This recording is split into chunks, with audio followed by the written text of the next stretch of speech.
Merci. Bonjour à toutes et à tous. Je suis entouré aujourd'hui de Mme Nathalie Watten, qui est vice-présidente aux affaires académiques de l'Association internationale des études québécoises, l'AIEQ, de M. Alain Gagnon, qui a été vice-président de l'AIEQ entre 1997 et 2003, de M. Martin Paquette, qui est vice-président aux affaires administratives et à la trésorerie de l'AIEQ, professeur titulaire à l'Université Laval, de M. Robert Laliberté, qui est ex-directeur général de l'AIEQ, de Mme Chantal Houdet, qui est aussi ex-directrice générale de l'AIEQ, de Mme Suzy Beaulieu, qui est ex-agente de communication à l'AIEQ, et de Mme Mathilde Rajotte, qui est membre de l'AIEQ, donc une partie de l'équipe de l'Association internationale d'études québécoises, qui est avec moi aujourd'hui pour dénoncer la fin du financement par le ministère des Relations internationales et de la francophonie de la mission essentielle de cette organisation qui, depuis plus de 30 ans, contribue au rayonnement scientifique, culturel, académique du Québec, du savoir relativement au Québec, partout dans le monde, qui a permis notamment à des grands auteurs québécois de faire des missions à l'étranger, missions et activités de l'AIEQ, de l'Association internationale des études québécoises, qui ont permis notamment d'inscrire le Québec, d'inscrire la littérature québécoise, la culture québécoise dans le programme scolaire de nombreux pays du monde.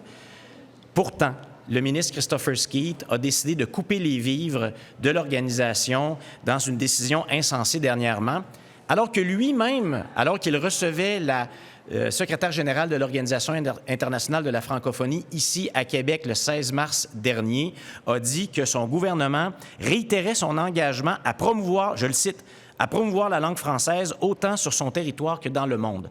C'est encore une fois le gouvernement de la CAQ qui dit une chose, mais qui fait son contraire, ce qui est malheureusement devenu la marque de commerce de ce gouvernement.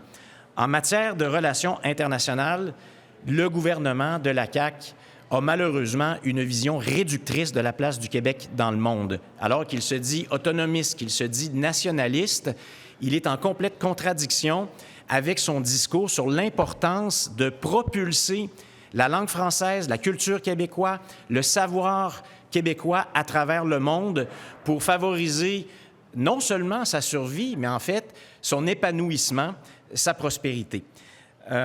Nous, au Parti québécois, en tout cas, on a une vision complètement opposée à la place du Québec dans le monde. Nous l'avons déjà annoncé. Nous refusons de voir le Québec se replier sur lui-même. Nous refusons qu'on démantèle un réseau de plus de 1000 personnes, et les gens de l'AIEQ vont vous en parler tout à l'heure, qui est très actif ailleurs dans le monde et qu'on ne peut remplacer. Il n'y a pas d'officine gouvernementale, il n'y a pas d'institution qui peut jouer à aussi peu de frais le rôle essentiel que joue l'AIEQ actuellement. Donc, nous, on refuse qu'on démantèle ce réseau.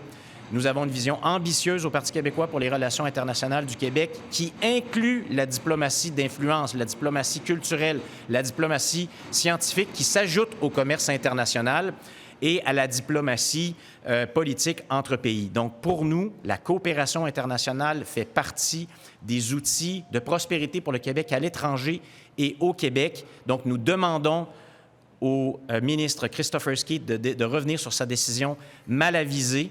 Et s'il ne fait pas, le Parti québécois, lui, s'assurera que la culture québécoise, que le savoir scientifique québécois continue de rayonner à travers le monde, à travers l'AIEQ. Là-dessus, je passe la parole à Mme Nathalie Watten. Merci, Monsieur le député, chers amis de l'AIEQ, journalistes et parlementaires. Permettez-moi de m'adresser à vous en tant que présidente du comité scientifique de l'AIEQ. Cette année, composée de professeurs bénévoles italiens, japonais, canadiens et québécois. Depuis 1997, l'AIEQ contribue au rayonnement des études sur le Québec, sur le plan scientifique aussi bien que culturel, dans une quarantaine de pays. Son conseil d'administration est formé de 32 professeurs bénévoles d'universités québécoises, canadiennes et d'autres pays. L'association pratique une diplomatie d'influence et participe à l'organisation de colloques, de tournées dans des milieux universitaires et culturels au Québec comme à l'étranger. Elle œuvre aussi bien dans les salons du livre, les bibliothèques, à l'ACFAS et d'autres associations dans le monde qui s'intéressent au Québec. Voici un exemple de ce qu'elle a fait pour moi, qui suis écrivaine et spécialiste d'Anne Hébert. Autour de 2016, à l'occasion du centenaire de naissance de cette grande autrice, j'ai été très sollicitée. On peut être fier vraiment que cette œuvre soit enseignée un peu partout dans le monde. Invitée dans des colloques ou des classes en Roumanie, aux États-Unis, en Europe, au Japon et en Corée, j'ai dû me rendre aussi en Inde pour une tournée de conférences dans 3 universités. Ces conférences furent orchestrées par Chantal Houdet et Suzy Beaulieu de l'AIEQ, qui étaient alors à la permanence de l'association. La tournée aura coûté seulement 3 000 $, mais elle a généré plusieurs retombées encore à ce jour. Traduction de Kamouraska en tamoul, participation de chercheurs indiens au colloque du centenaire en juin 2016, congrès de Shimla en Inde en 2018, et dans ce dernier colloque, 45 étudiantes et étudiants indiens ont fait une communication sur la littérature québécoise. Du jamais vu, voilà la magie de l'AIEQ. Depuis lors, encore aujourd'hui, des étudiants sont devenus des professeurs de littérature francophone et québécoise, comme par exemple Nao Sasaki au Japon. Une autre association, en Corée du Sud, organise chaque année un colloque où le Québec est à l'honneur. C'est le cas aussi de l'ACQS aux États-Unis ou de l'AITF en Inde, des associations de professeurs dans ces pays respectifs. La force de ce réseau de 500 membres adhérents et de 500 membres sympathisants réside sur sa base bénévole et ses comités scientifiques indépendants. Tel est le réseau que le ministre Skeet a voulu démanteler le 13 avril dernier. Pour récupérer une somme annuelle de 250 000 $, pourtant promise jusqu'au printemps 2027, les effets qu'entraînerait la fin du financement par le MRIF paraissent terribles. Comment expliquer que le ministre Jean-François Roberge nous a octroyé, il y a quelques mois, la somme de près de 40 000 $ pour mettre à jour l'outil pédagogique « Le Québec connais-tu », une méthode d'apprentissage du français avec un contenu québécois destiné aux enseignants de français langue étrangère. Très récemment, j'étais au Maroc. 100 professeurs ont été initiés à cet outil qui permet l'enseignement du français, mais avec du contenu québécois plutôt que français. Une pétition ayant recueilli à ce jour 1715 signatures dénonce cette coupure abrupte et dépourvue de logique apparente.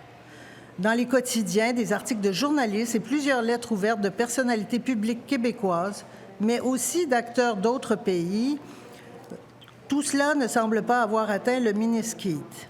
Voir à cet effet le cahier de presse que nous vous soumettons aujourd'hui.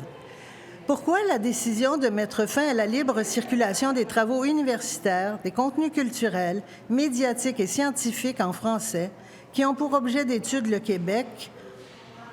Pourquoi mettre ainsi en péril des bourses d'études, la participation de jeunes universitaires à des colloques aussi bien au Québec qu'à l'étranger, ou encore des tournées d'écrivaines et écrivains québécois dans l'espace francophone? La première ministre Fréchette, maintes fois interpellée depuis la décision aussi absurde qu'arbitraire du ministre Skeet, reste silencieuse. C'est inacceptable aux yeux de ceux et celles qui ont plusieurs fois dénoncé sur la place publique la destruction d'un réseau qui a fait ses preuves et n'a cessé de croître.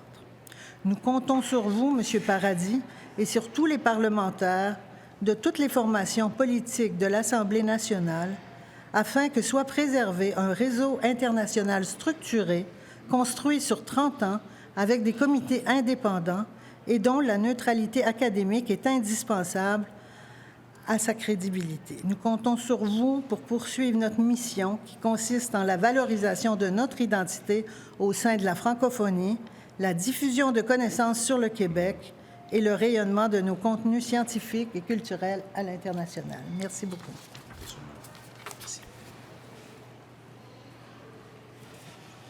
Merci beaucoup Pascal, merci beaucoup Nathalie.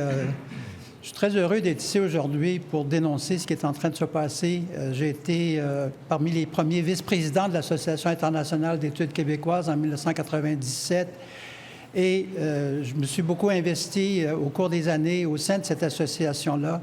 Mon identité première, elle est naturellement québécoise, mais elle est aussi québéciste. Et comme universitaire, j'ai investi 44 années des 44 dernières années pour développer une littérature sur le Québec avec des collègues au niveau international.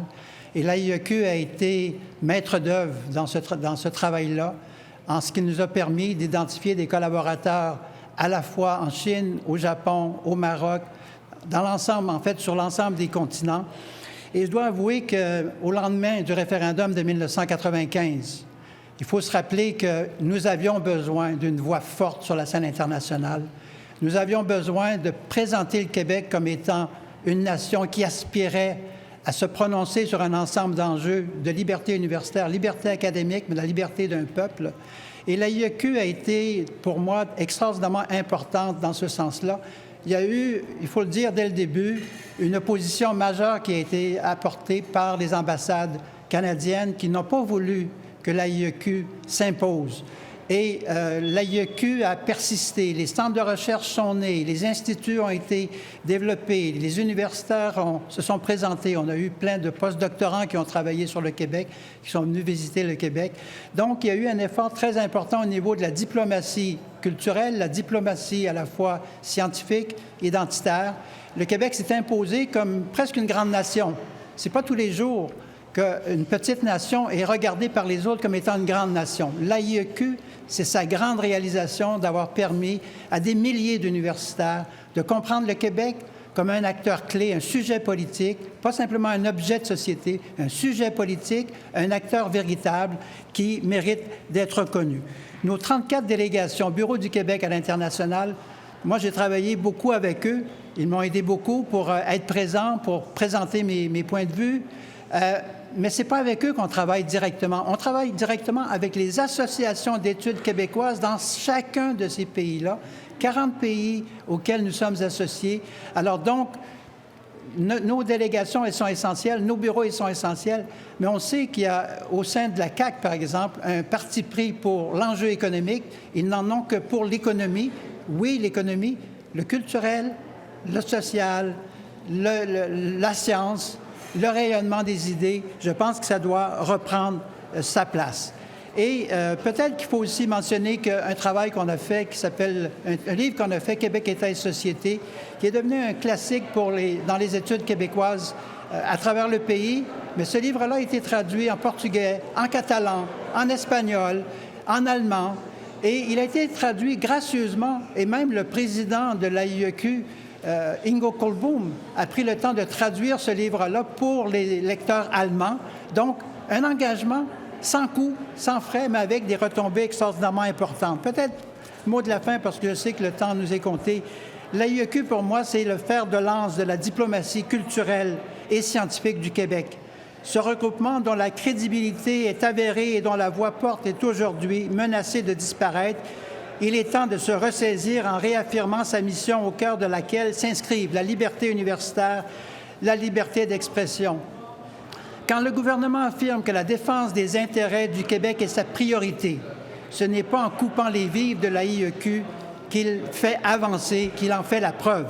Enfin, je voudrais remercier les 5 anciens ministres des Relations internationales du Québec pour avoir co-signé une déclaration publique dénonçant le geste que le gouvernement du Québec s'apprête à poser. Cette sortie transpartisane les honore. Il est encore temps de corriger le tir et de revoir cette décision dont les conséquences seront lourdes. Et je vous invite tous, et je sais que maintenant, comme président sortant de la Société royale, on a fait la déclaration de Trois-Rivières, appuyée par l'ACFAS, appuyée par nombre d'instituts de recherche sur le Québec, même sur le Canada, qui nous épaulent et qui veulent sauver l'AIEQ. Je vous invite à joindre le combat. Merci à tous. Alors, merci beaucoup, Nathalie et Alain, pour cet appel très senti. J'ai beaucoup aimé entendre ces exemples qui montrent à quel point l'Association internationale d'études québécoises contribue à ce que le Québec existe partout dans le monde. Le Québec est lu dans différentes langues ailleurs dans le monde en raison du travail de l'AIEQ. On parle du Québec dans plusieurs espaces scientifiques, culturels, partout dans le monde à cause de la contribution de l'AIEQ. Et sans l'Association internationale d'études québécoises, la présence du Québec dans ces espaces sera fragilisée ou même sera inexistante. Alors, pour favoriser la diffusion internationale de la culture québécoise, des savoirs sur le Québec, pour contribuer à cette économie, oui, c'est une économie des échanges scientifiques, culturels, pour que cette diplomatie d'influence continue à exister comme elle le fait actuellement et qu'elle prospère. Nous demandons de nouveau au ministre Keith de revenir sur cette décision mal avisée et de rétablir le financement de l'Association internationale d'études québécoises. Merci à toutes et à tous. Merci. C'est ce qui met fin à ce point de presse. Merci.